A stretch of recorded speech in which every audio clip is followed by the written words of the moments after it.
घने जंगलों और ऊंचे पहाड़ों के बीच एक छोटा सा गांव था, कालीबाड़ी। दिन में ये गांव बहुत शांत और खुशहाल दिखता था, लेकिन जैसे ही सूरज ढलता, पूरा गांव डर के साए में जीने लगता। गांव वालों का कहना था कि कई साल पहले एक औरत की रहस्यमयी मौत इसी जंगल में हुई थी। उसकी आत्मा अब एक भयानक चुड़ैल बनकर हर रात गांव में भटकती थी। शाम का समय। अरे जल्दी घर चलो, सूरज डूबने वाला है। हाँ, आज फिर वही रात है। अचानक पास की झाड़ियों से पत्तों के हिलने की आवाज आती है। रुको, ये आवाज कैसी थी? सभी कुछ पल के लिए चुप हो जाते हैं। चारों घबराकर जंगल की ओर देखने लगते हैं।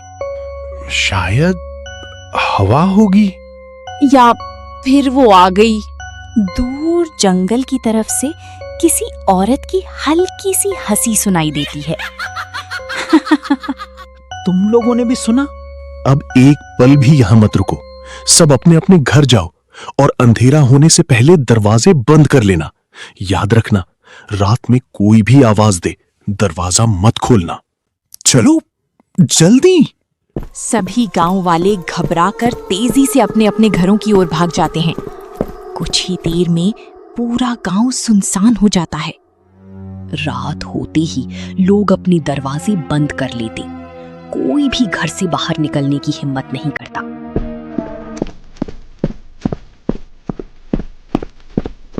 बाबा, एक गरम चाय बना दीजिए। बूढ़ा चाय वाला घबराकर उसकी तरफ देखने लगा। उसके चेहरे का रंग उड़ गया। वो कांपती आवाज में बोला, नहीं बेटा, मैं तुम्हें चाय नहीं दे सकता। अगर अपनी जान प्यारी है तो अभी इसी वक्त यहां से घर चले जाओ। आदमी हैरान होकर बोला, आखिर बात क्या है? बाबा ने डरते हुए चारों तरफ देखा और धीरे से कहा, वो चुड़ैल कभी भी यहां आ सकती है। जो भी इस वक्त यहां पर रुकता है वो फिर कभी जिंदा नहीं मिलता। लेकिन कुछ लोगों को लगता था कि ये सिर्फ अफवाह है। उन्हीं में से एक था रघु। एक रात रघु खेत से देर से लौट रहा था। चारों तरफ गहरा अंधेरा था। अचानक उसे किसी औरत के रोने की आवाज सुनाई दी। वो आवाज जंगल की तरफ से आ रही थी। रघु ने सोचा, इतनी रात को कौन रो रहा होगा? अभी इतनी रात को जंगल में कौन रो रही है? कहीं कोई मुसीबत में तो नहीं? चलो चलकर देखते हैं। वो धीरे धीरे आवाज की तरफ बढ़ा। जैसे ही वो पास पहुंचा, रोने की आवाज अचानक बंद हो गई। पूरा जंगल एकदम शांत हो गया। तभी उसके पीछे से किसी ने बहुत धीमी आवाज में कहा, रघु। रघु रघु ने डरते हुए पीछे देखा, लेकिन वहां कोई नहीं था। तभी पेड़ की सबसे ऊंची डाल से सफेद बालों वाली, लाल आंखों वाली चुड़ैल उल्टी लटकती हुई दिखाई दी। रघु डर के मारे भागा। अरे भागो रे बाबा, ये कहां फंस गया मैं? आज तो मर गया रे। लेकिन चुड़ैल हवा की तरह उसके सामने आ गई। उसकी डरावनी हंसी पूरे जंगल में गूंजने लगी। अगली सुबह रघु बेहोशी की हालत में गांव के बाहर मिला। अरे ये तो रघु है, ये यहाँ कैसे पड़ा है? कल तो ये गांव में ही था। पता नहीं, देख इसके कपड़े भी मिट्टी से सने हुए हैं। रघु, आंखें खोल, क्या हुआ तुम्हारे साथ? दोनों ने रघु को उठाने की कोशिश की, लेकिन रघु बिल्कुल बेसुध था। उसके चेहरे पर डर साफ दिखाई दे रहा था। कुछ बोल ही नहीं रहा, बस सांस चल रही है। कहीं रात में इसके साथ वही तो नहीं हुआ? चुड़ैल वाली बात? चुप, यहाँ उसका नाम भी मत ले। सुरेश की बात सुनकर दोनों ने एक दूसरे की तरफ देखा। जंगल की खामोशी अब उन्हें और भी डरावनी लग रही थी। चल इसे जल्दी उठाते हैं।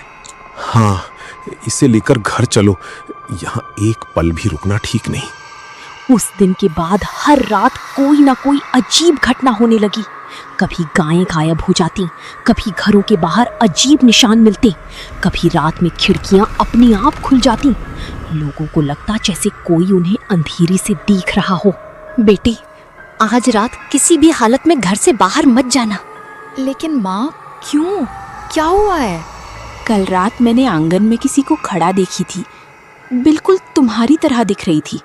मेरी तरह? हाँ, वो बस चुपचाप खड़ी थी और मुझे घूर रही थी। अचानक दरवाजे पर 3 बार दस्तक होती है। माँ, कौन है? दरवाजे के पास मत जाना। बाहर से बिल्कुल बेटी जैसी आवाज आती है।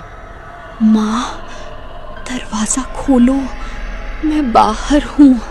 लेकिन माँ, मैं तो यहीं आपके पास बैठी हूँ। बेटी, चुपचाप सो जाओ, दरवाजे की तरफ देखना भी मत। बच्चों का बाहर निकलना बंद हो गया। पूरा गांव डर से कांपने लगा।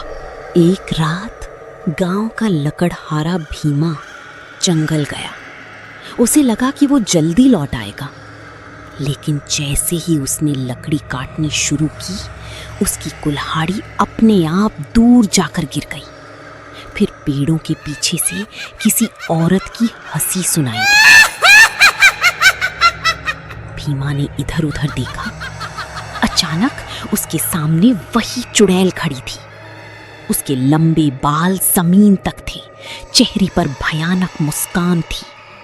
वो धीरे धीरे भीमा की तरफ बढ़ने लगी। भीमा भागा, लेकिन जंगल का रास्ता जैसे बदल गया था।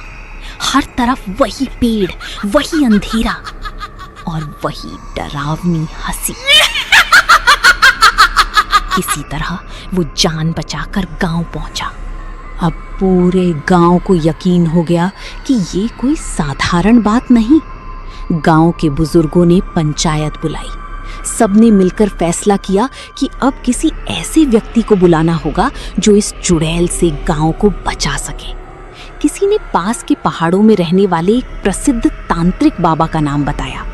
अगली सुबह 4 लोग बाबा को बुलाने निकल पड़े। शाम तक बाबा गांव पहुंचे।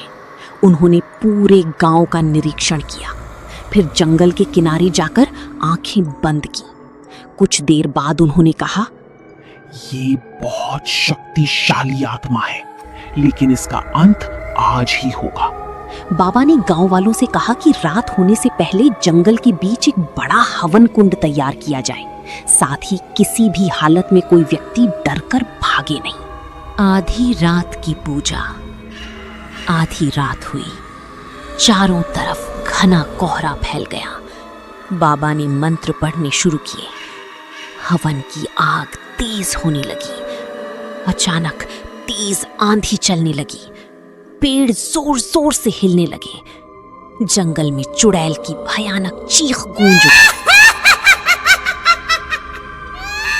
कुछ ही पल बाद चुड़ैल हवा में तैरती हुई वहां आ पहुंची। उसकी आंखें आग की तरह लाल थीं। वो गुस्से से बाबा की तरफ बढ़ी। बाबा लगातार मंत्र पढ़ते रहे। चुड़ैल बार बार हमला करने की कोशिश करती, लेकिन मंत्रों की शक्ति उसे पीछे धकेल देती। आसमान में बिजली चमकने लगी। हवा और तेज हो गई। गांव वाले डर से कांप रहे थे, लेकिन कोई भागा नहीं। बाबा ने अग्नि में अंतिम आहुति डाली। अचानक हवन कुंड से तेज सुनहरी रोशनी निकली। वो रोशनी सीधी चुड़ैल से टकराई। चुड़ैल दर्द से चीखने लगी। उसका शरीर धीरे धीरे धुएं में बदलने लगा। कुछ ही क्षणों में वो पूरी तरह गायब हो गई। जंगल फिर से शांत हो गया। अगली सुबह गांव में पहली बार किसी ने डर महसूस नहीं किया। पक्षियों की आवाजें फिर सुनाई देने लगी। बच्चे फिर से खेलने लगे। गांव वालों ने तांत्रिक बाबा का धन्यवाद किया। बाबा ने जाते जाते कहा, बुराई चाहे कितनी भी शक्तिशाली क्यों ना हो, साहस, एकता और सही समय पर लिया गया निर्णय हमेशा उसकी हार का कारण बनता है। उस दिन के बाद कालीबाड़ी गांव में कभी भी उस चुड़ैल को किसी ने नहीं देखा।